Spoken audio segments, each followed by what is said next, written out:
In the middle of the forest near a large lake, we see a beautiful girl who, smiling, tells Johnny to wake up.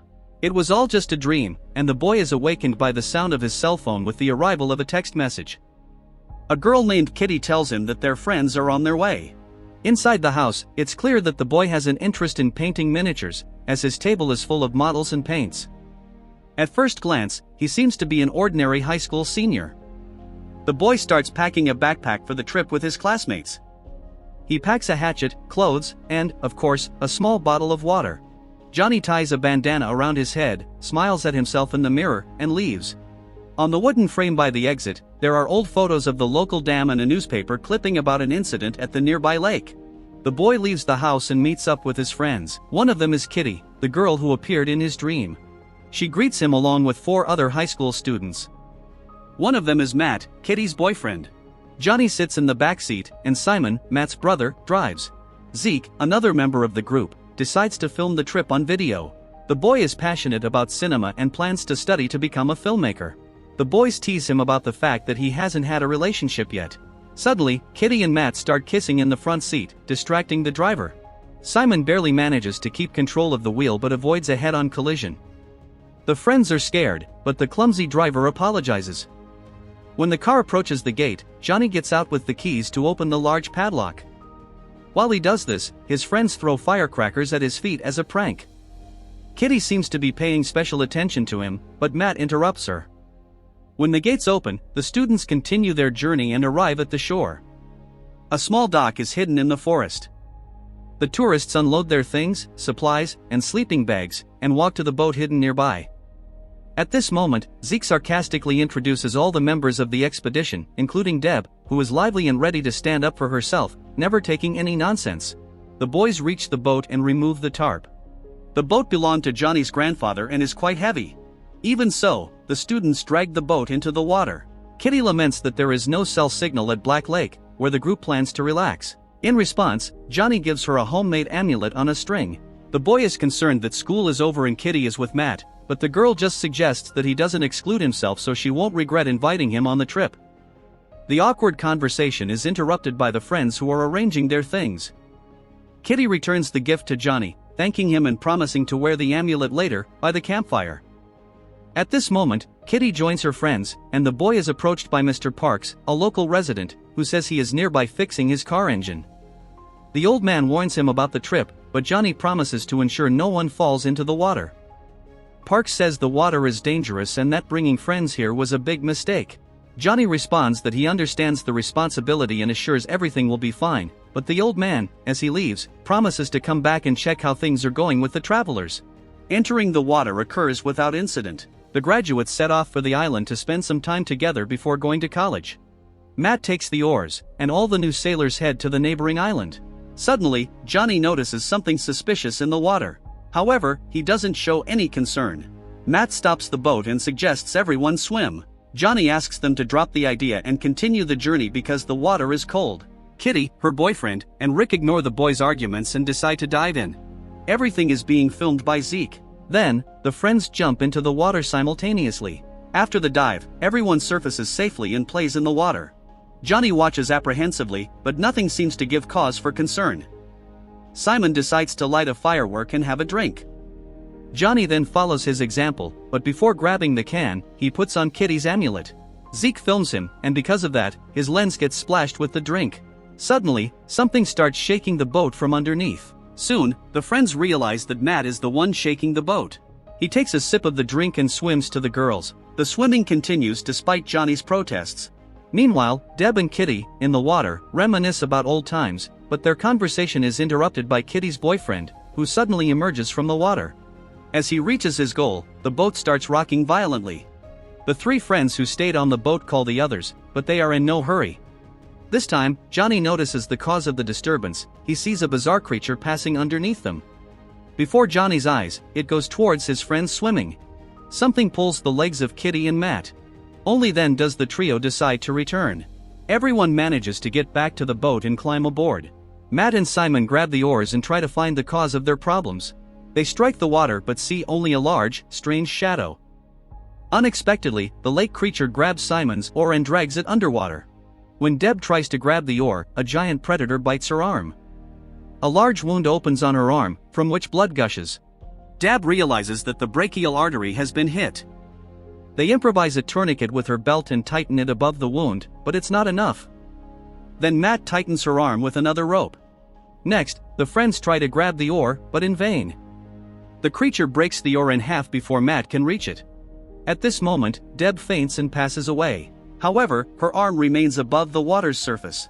Drop by drop, her blood falls into the lake.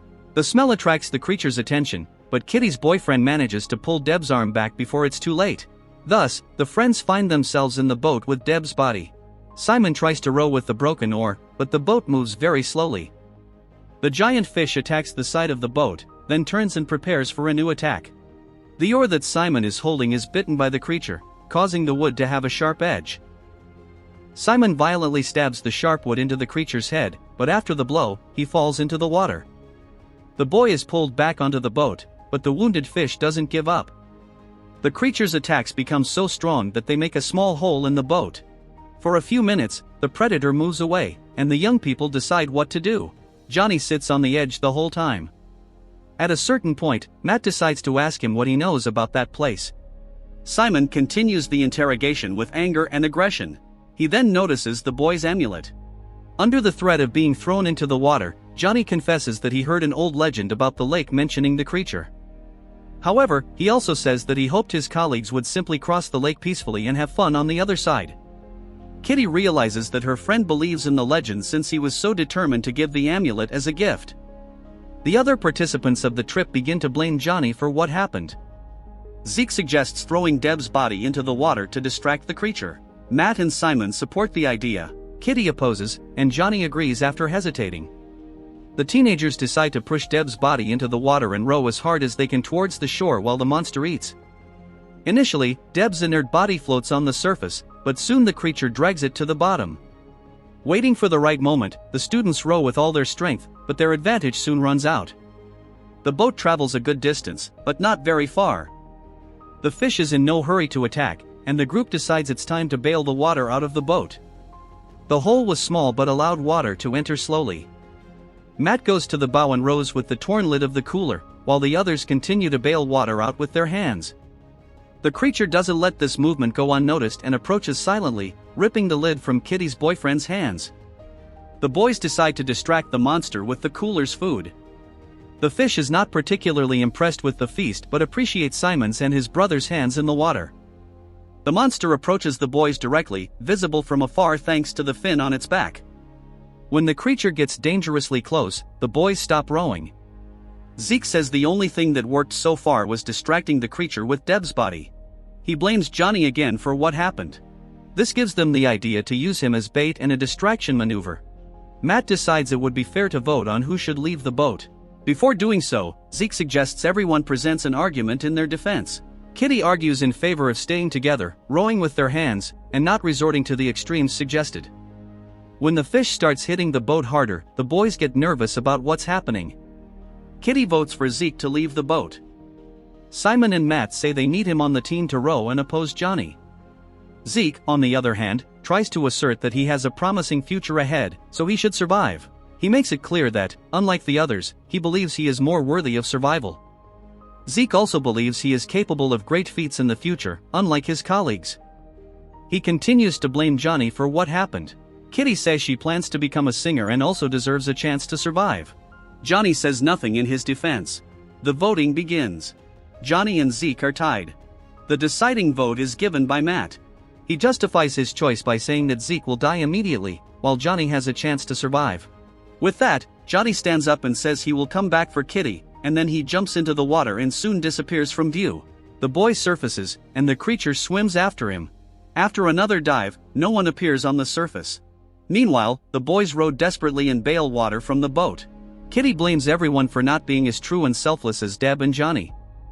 She is especially critical of Zeke, who continues to be selfish, and not in vain, as he keeps acting extremely selfishly. The argument is interrupted by Matt, who tries to calm everyone down, but Kitty accuses her boyfriend of going against her will during the vote. Faced with this, the boyfriend wonders what they had in common with Johnny, but the controversy is interrupted again by the creature. At the bottom of the boat, the teenagers find fireworks.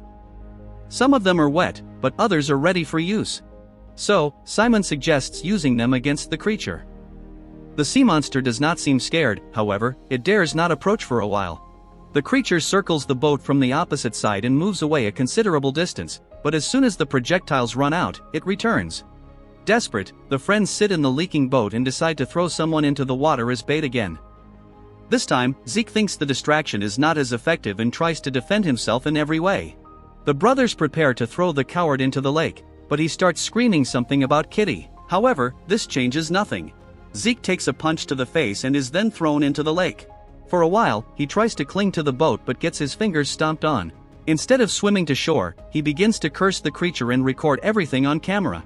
Eventually, the boy disappears underwater almost without resistance against the creature's jaw. All this time, the youths rowed desperately. Only the severed arm of the aspiring filmmaker surfaces with the camera. Meanwhile, Johnny reaches the shore. Nearby, he finds a motorboat. Meanwhile, inside the boat, the relationships between the two brothers and Kitty continue to unravel. Matt remains silent for a long time, thinking about Zeke. It turns out they have been friends since the 3rd grade. The boy is clearly getting nervous and begins to delve into nostalgia. The friends decide not to give up and find Johnny's hatchet at the bottom of the boat. Then, Matt threatens to kill the creature, chop it up, and eat it. Simon starts rowing with the cooler, but the creature attacks and tears it from the young man's hands. Then, the creature attacks the side of the boat where the teenagers are. The hole increases drastically in size, and new leaks appear. Kitty grabs the hatchet and lands several blows on the creature while the brothers cheer.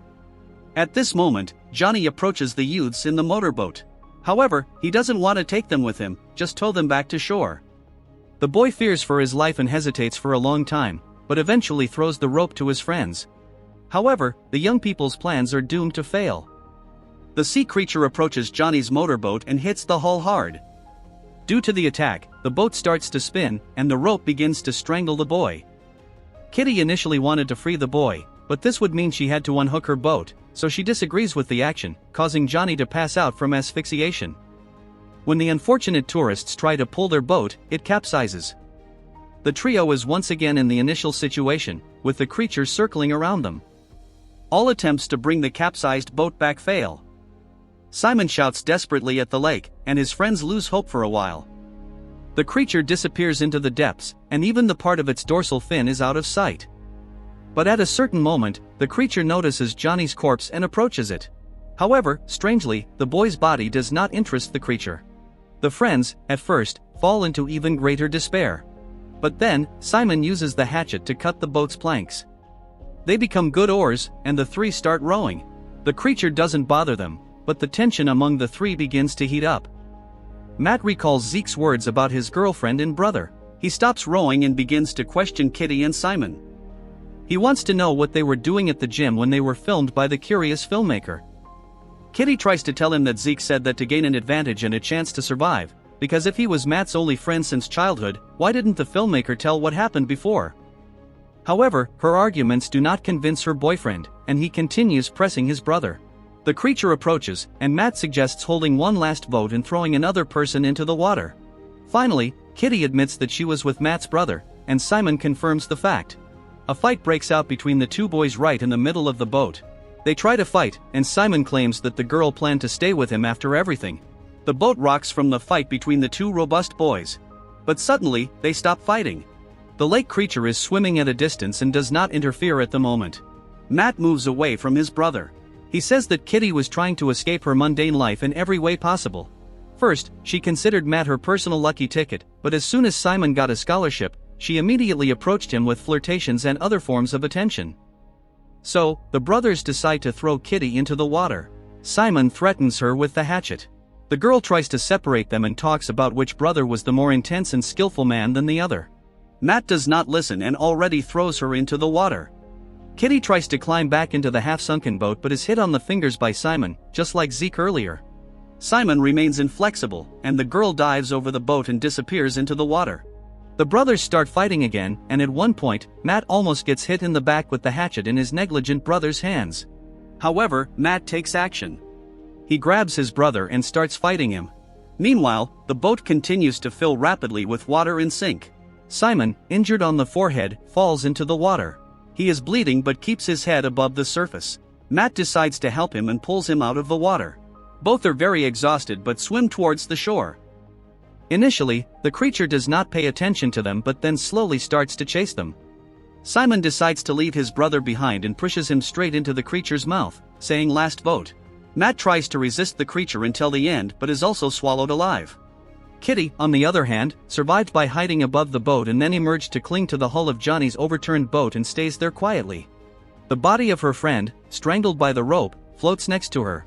She reaches for the amulet around the deceased's neck. As soon as the pendant is removed from Johnny's neck, the creature eats his body.